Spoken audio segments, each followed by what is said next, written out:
एक शाम प्राची टीवी पर सीरियल देख रही होती है। तभी उसकी सास वहां आती है। अरे सीरियल में तो ऐसे मग्न है जैसे आज रात का खाना पड़ोसी आकर बनाएंगे। मुझे पता ही नहीं था आपने अपने बेटे की शादी पड़ोस में भी की हुई है। हैं? मतलब? मतलब इस घर में सारा काम बहू ही करती है, आप तो सिर्फ खर्राटे मारती हैं। अच्छा जी, फिलहाल तो तुम आराम फरमा रही हो, चलो जाओ, ये मेरे टीवी देखने का समय है। आहा, इसीलिए मुझे भगाया जा रहा है। सॉरी, अब तो बिल्कुल नहीं जाऊंगी। प्राची की इस बात पर दोनों सास बहू के बीच टीवी रिमोट के पीछे बच्चों जैसे छीना झपटी शुरू हो जाती है, जिसके बीच श्लोक भी काम से घर वापस आ जाता है। हाँ, आज मेरी चूहे बिल्ली की जोड़ी किस बात पर झगड़ रही है? अरे तेरे बीवी मुझे टीवी ही नहीं देखने दे रही। अरे तुम्हारी मम्मी मुझे खाना बनाने के लिए फोर्स कर रही है। अरे वाह, ऐसे बेतुके रीजन पर तो बच्चे भी झगड़ा नहीं करते। अरे मुझे कुछ मत बोल, सब इसने ही शुरू किया है।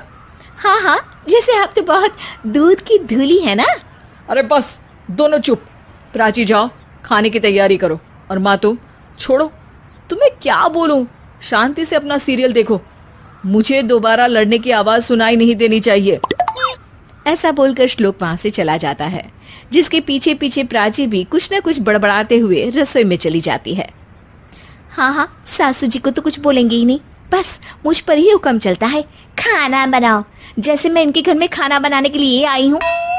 इसी तरह शाम बीतती है और रात को श्लोक और प्राची की सास खाना खाकर सोने चले जाते हैं, लेकिन प्राची गुस्से में कुछ खाए बिना काम में ही लगी रहती है। इस घर में किसी को घंटा फिक्र नहीं पड़ता, मैं खाऊं या भूखी रहूं। प्राची कुछ देर के लिए रसोई से बाहर जाती है और जैसे ही वापस आती है तो वहां दूध का भरा ग्लास देखकर हैरान रह जाती है। फिक्र पूरी है, बस दिखाना नहीं है। प्राची दूध पीकर सोने चली जाती है और अगली सुबह एक बार फिर सास बहू का कार्टून नेटवर्क स्टार्ट हो जाता है। ये तुमने ही किया है। अरे अजीब जबरदस्ती है, मैं बोल रही हूँ मैंने कुछ नहीं किया। दोनों ने मिलकर पूरे घर को पागल खाना बनाया हुआ है। यहाँ कोई नॉर्मल इंसान तो रह ही नहीं सकता, इसीलिए अब पड़ोसी क्या रिश्तेदार भी घर आने से कतराते हैं। और सुन बेटे, तू भी चंगा, तेरी माँ भी चंगी, तेरी बीवी भी चंगी, रिश्तेदार। हाँ जी, आपको नहीं पता क्या, गंगाधर ही शक्तिमान है, रिश्तेदार ही। हाँ हाँ, बस समझ गया। कभी जानवरों जैसे लड़ेंगी तो कभी जुगलबंदी करेंगी। भाई मैं आप दोनों के बीच में नहीं फंसना चाहता। सास बहू की इस मन मौजी जोड़ी से परेशान होकर श्लोक अपना सिर खुजलाता वहां से चला जाता है। चलो अब मैं भी कीर्तन में जा रही हूँ।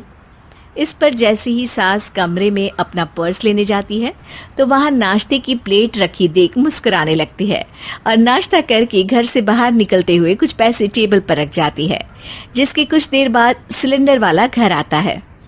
ओ मुरी मैया, मैं सिलेंडर के बारे में तो बिल्कुल भूल ही गई थी। घर खर्च के सारे पैसे भी मम्मी के पास है और श्लोक से बोला तो उल्टा 4 बात सुनाएंगे। प्राची ये सोच ही रही होती है कि अचानक उसका चेहरा चमक उठता है और वो घर में आकर इधर उधर देखने लगती है। तभी उसकी नजर टेबल पर रखे पैसों पर पड़ती है, जिन्हें वो सिलेंडर वाले को दे देती है। ये सब श्लोक देख लेता है। अच्छा बेटे, इतना बड़ा घोटाला, सबके सामने मैं तेरी दुश्मन और पीठ पीछे तेरी मेरी यारी। इस पर श्लोक एक प्लान बनाता है और शाम को सब एक साथ बैठे होने पर बोलने लगता है। माँ, तुम दोनों की बहुत लड़ाई होती है, इसलिए मैं सोच रहा हूँ कि प्राची को उसके घर छोड़ाऊं, इससे वो भी खुश रहेगी और तुम भी। अचानक श्लोक की ये बात सुनकर सास बहू शौक से उसकी तरफ देखती हैं। अरे ऐसे कैसे घर छोड़ाओगे, मुझे कहीं नहीं जाना। अरे तुमने बोला नहीं पर मैंने सुन लिया, तुम्हें मम्मी के साथ रहना अच्छा नहीं लगता, मुझे पता है। अरे वो अरे, जब बहू खुद कुछ काम बोले तो वो तुझे सुनता नहीं, और अब जो इसने बोला ही नहीं वो तू समझ गया। जब उसे नहीं जाना तो फिर जबरदस्ती क्यों कर रहा है? अच्छा, फिर आपको मौसी के घर छोड़ाता हूँ, बस अब आप दोनों एक घर में एक छत के नीचे नहीं रह सकती। मैं इस टॉम एंड जेरी की जोड़ी को और नहीं झेल सकता। है?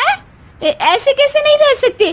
तुम्हें इतनी दिक्कत है तो तुम्हारा बोरिया बिस्तर पैक कर देती हूँ, लेकिन मम्मी जी कहीं नहीं जाएंगी। बिल्कुल यही सुनना था मुझे। अगर दोनों में इतना ही प्यार है फिर हर वक्त ये लड़ाई का नाटक क्यों करती हो? देखा मैंने कैसे माँ किचन में दूध रखती है और तुम उनके लिए कमरे में नाश्ता रखती हो, और कैसे वो पहले ही तुम्हारी दिक्कत समझकर घर में पैसे रखकर बाहर जाती है। अरे भाई, इतना ड्रामा तो डेली सोप में भी नहीं होता जितना तुम दोनों ने इस घर में फैलाया हुआ है। तू हमें टॉम एंड जेरी बोलता है ना, तो याद कर वो दोनों भी एक दूसरे को बाहर वालों की बुरी नजर से बचाने के लिए हमेशा सबके सामने लड़ते थे, लेकिन अकेले में दिक्कत के समय मदद भी तो करते थे। बस हमारा रिश्ता भी कुछ ऐसा ही है।